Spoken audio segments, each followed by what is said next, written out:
Neil, I think let's take a look first, at the two teams that Kevin Durant would like to play with, Phoenix, Miami. Neither of those teams really has the ability to do a one-on-one deal with Brooklyn. They need to draw more teams in it. Brooklyn wants a massive group of draft picks back, first-round picks, pick swaps, and they also want an all-star level player. And it's just going to take some time for a team to be able to put together that kind of package for Kevin Durant. Remember, he's got 4 years left on his contract. Brooklyn doesn't have to be in a rush to find a trade here. How might all this be addressed in the next CBA? Players signing and then saying, hey, I want to be traded. Yeah, those conversations are ongoing between the league and the Players Association, and it is part of the conversation. But remember something, Neil. Players are under contract. Teams are under no obligation when a player asks for a trade to trade them. And so I think, the Players Association simply says, well, then don't trade them. Hold them to their contract. But the bigger issue between the Players Association and the league, and from the league's point of view, is the financial gulf between the Golden States, the Clippers, their payroll, their luxury tax. So many small market teams right now feel like that the system is set up where they cannot compete at a championship level financially. That competitive balance issue and trying to spread the best players around to more markets, I think that's a real goal of the league in these CBA talks. Woj, our show's better when you're on it. Thank you, Neil. Some trading places, shall we, for Kevin Durant? Wendy, what's the best team for KD? Well, he wants to be with the Phoenix Suns because he looks at his Olympic teammate in Devin Booker, he looks at a veteran point guard in Chris Paul, sees a respected coach in Monty Williams, sees a team that is ready to compete for a championship, plug and play. That is his preferred destination, but it ain't going to be easy. Why not? Could get a ring there. All right, Tim Bontemps, what do you think is the best destination for Durant? Well, while I agree with Brian that Kevin Durant wants to go to the Phoenix Suns, I think it's probably the most likely destination. To me, the one that has the best potential return for the Nets that could work for them is the Toronto Raptors. You have Scotty Barnes, the Rookie of the Year, a terrific young talent. The Raptors also have a ton of picks, and they have a bunch of other good players under contract that they could send to the Nets in a deal. So I think in terms of the best possible landing spot that the Nets might do what they want, I think it's Toronto. Nick Friedel, you know KD as well as anybody. What do you think? And I think the best possible landing spot for KD, Hannah, is Miami. On top of that fact, you get to live on South Beach. We've got a lot of Olympic teammates. Jimmy Butler, Kyle Lowry, they all have a familiarity with his game. Pat Riley is a wizard as it pertains to filling up the rest of the roster with minimum salary guys. Maybe you can move Tyler Hero. It's going to be more difficult because you can't move Bam Adebayo and Ben Simmons in that kind of deal. But from a basketball standpoint, if you put him on the Heat and Jimmy slides into that 1A role, that's the team to beat to me. Are you sure that it's not you that wants to move? You know, I still have that hat. I'm ready. I'm ready to go. All right, now we sort of, talked about all these scenarios. So let's get real. This is our man who lives in the real world, our front office insider, Bobby Marks. So, Bobby, give us those top trade destinations that you think could actually work for Kevin Durant. Yeah, I think the first team certainly is going to be is Toronto here. When you mentioned Scotty Barnes, Pascal Siakam, they've got all their draft picks as far as to trade out. I think the next team is going to be New Orleans. It's going to be interesting. Zion Williamson is extension eligible. If he agrees to that extension, he's off the table. So what happens in New Orleans? Certainly Phoenix, a package of Mikal Bridges, a young player like Cam Johnson. They've got all their draft picks. What about the Celtics? Jaylen Brown can certainly be part of a deal. He's got 2 years left on his contract. They have all their draft picks. And the Miami Heat. But here's the problem, as we've talked about. Bam Adebayo cannot be acquired by Brooklyn because they have Ben Simmons on the roster. So I think, Hannah, Simmons is going to be the interesting part here because if you can move Simmons in another deal, I think that just opens up the playing field as far as what you can get back for Kevin Durant. And who knows how valuable Simmons really is to the team, too, right? Now that they are not going to have, presumably, Kyrie or KD. But really quickly, because I don't want everybody's head spinning, walk us through. There's a huge list of stars that the Nets can't trade for because Simmons is on the roster. Why not in the simplest terms possible? Sure. Explain this. So Ben Simmons signed a designated rookie extension with Philadelphia. He was traded to Brooklyn. You can only have 2 players who sign this type of extension on your roster. However, they cannot be 2 players that were acquired in a trade. So when you look at Ben Simmons, you cannot pair it with a player like Bam Adebayo, certainly De'Aaron Fox, because one of those would be acquired in a trade. You move off Simmons, then you are allowed to make a trade for a player like Jason Tatum, for sake. So that's where the Simmons situation kind of puts the Nets in a little bit of a bind right now. And ironically, he's just putting out on Instagram yesterday, I'm feeling great, ready to go. And that was before the whole, world exploded. Thanks so much, Bobby Marks. So back to the table with Tim and Nick and Wendy.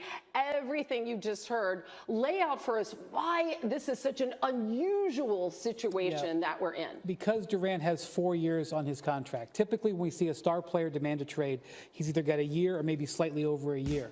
And so his leverage is greater. Durant doesn't have leverage. But Hannah, as you saw what Bobby said there and the complexities of this trade, as midnight arrived last night and we're talking to executives, it looks like this is probably headed for a 3-team minimum deal. Because Durant, if he is focused on Phoenix, the Phoenix-Brooklyn match isn't perfect. The trade just isn't perfect. And so what may now happen over the next few days is Phoenix looking to see what they can use and maybe Brooklyn looking to see what they can use they get from Phoenix to expand this deal. And that could create a widening, spreading effect that could actually freeze business for a while as a number of teams try to get in and potentially other star players.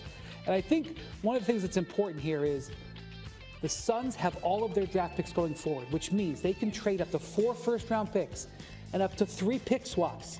7-year control of their draft. And I think that's going to be on the table. Yeah, I mean, how many teams can say that in the NBA, period? And so maybe Brooklyn, especially among contending teams. Maybe Brooklyn doesn't want that. Maybe they're interested in something else, but maybe another team does. Right. And so you take that and go shopping with that. Now you may be cooking. And so, this is the last time we saw something crazy like this was when Kawhi Leonard and Paul George got together to go to the Clippers. And that ended up affecting teams all around the league, and league business was frozen for 3 or 4 days leading into the July 4th holiday. I'm afraid to say we could be headed for that again. And the thing that's cancel your barbecue is all I'm saying. But yes. And the thing that's very instructive, I think, about the Kawhi Leonard situation, not only was there a pause for a few days, but think about how that came together, right? Kawhi Leonard goes to the Clippers and says, I would like to play for the Clippers as a free agent, but I want to play with Paul George. And so the Clippers then go to the Thunder and say, we would like to get Paul George. How do we do that? And they end up trading. The Thunder's phone just rang. They're like, well, hello? Yeah. And that's what could be happening right now. The phones are ringing. And to Brian's point, the Clippers alone didn't have what it took to get to Kawhi Leonard.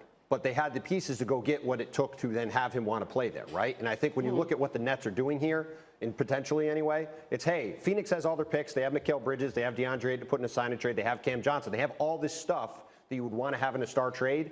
But if they don't have necessarily exactly what the Nets want, with all those picks and all that ammo, they could go get it and then get it to the Nets. So I think that is how this could maybe play out. And just to remind everybody, the Nets don't have their picks because they sent those to Houston to get James Harden, who's now in Philly. Yay. Here's where we go. One great move after another.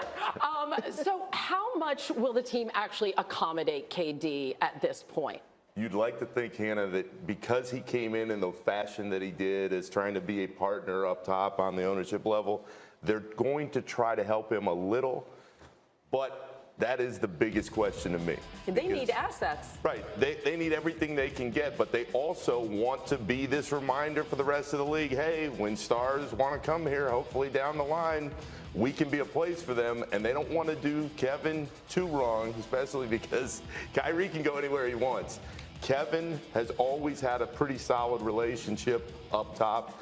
I'd be surprised if they tried to put him somewhere he didn't want to be. All right, Bobby Marks standing by. Bobby, you hear what's happening here at the desk. What's your reaction? Yeah, I mean, that's a great point. I mean, I think he has a no trade clause, but it's not like Brooklyn's going to send him to Sacramento, let's say, for a package of players here, because you want to get the most value out of Durant and also get him to the place that he wants to go to. Certainly if Phoenix doesn't have the right offer, then it maybe is a Toronto. I think that would be kind of the ideal spot if it's not Phoenix, because I think Durant certainly would go there, where Kyrie is a little bit of a different situation. You're just looking to get whatever you can for Kyrie Irving compared to what you're going through with Durant right now. Bobby, this is the thing about Toronto and just any of these teams with young stars. Kevin Durant is 34. even though he's top of the league? Do you trade a 34-year-old for the 20-year-old rookie of the year?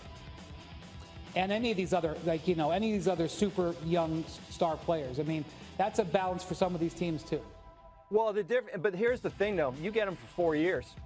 This is not Kawhi Leonard on a one-year contract. You get him for 4 years. Yeah, but do I want Scotty Barnes at 23 where I have Kevin Durant at 37? I mean, I don't think that's just a no-brainer for some of these teams. Yeah, I mean, I think it depends on if you want to win a championship right now or if you want to wait 3 or 4 years.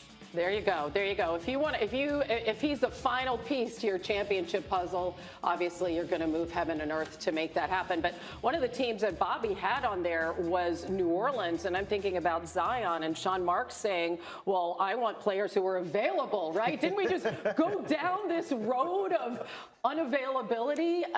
That seems to be a Hannah, far-fetched. You made a great point just there. 5 stars, because Sean Marks at the end of the season had this press conference where he laid out what they wanted. As teams call, he gave them the blueprint. He says he wants team-first players, he wants selfless guys, and he wants guys who are available. So look for guys who fit that bill. And by the way, the Suns have some of those guys. They just don't have a star necessarily that they're willing to trade. Well, and I think the Zion point's an interesting point, too, to go back to another seismic trade like this is when Shaquille O'Neal was traded from the Los Angeles Lakers to Miami Heat in 2004, right?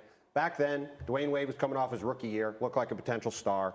So when Shaq wanted to go there, the Lakers called and said, "Hey, we would like Dwayne Wade for Shaq." And the Heat hung up the phone. And then the Lakers called back again and say, "Well, what about Lamar Odom?" Now, the Heat had spent years trying to get Lamar Odom, but they knew that to get Shaq, they had to give up something. And so they ended up making Lamar Odom the centerpiece of a trade with him and Caron Butler and then draft compensation, right? And I think when the Nets go to these teams and say, "Hey, we would like Zion Williamson," to your point, the Pelicans want to win a championship. They're going to want Zion Williamson with KD. You're not going to give away a piece to that. That's Why would you bring KD in? So then you come down to what are the secondary pieces, where it's Mikal Bridges, where it's Brandon Ingram in New Orleans, right? That's where this kind of deal happens. Those secondary pieces and draft picks, that's the way these trades get built. I think to get a star player, then it's going to take a third team. If they're willing to settle for heavy draft compensation, they could maybe do a direct deal with New Orleans or Phoenix. And by the way, there are a lot of teams out there we have not mentioned that could loom very, very large in this discussion. Stay tuned. A lot more to talk about on Get Up. And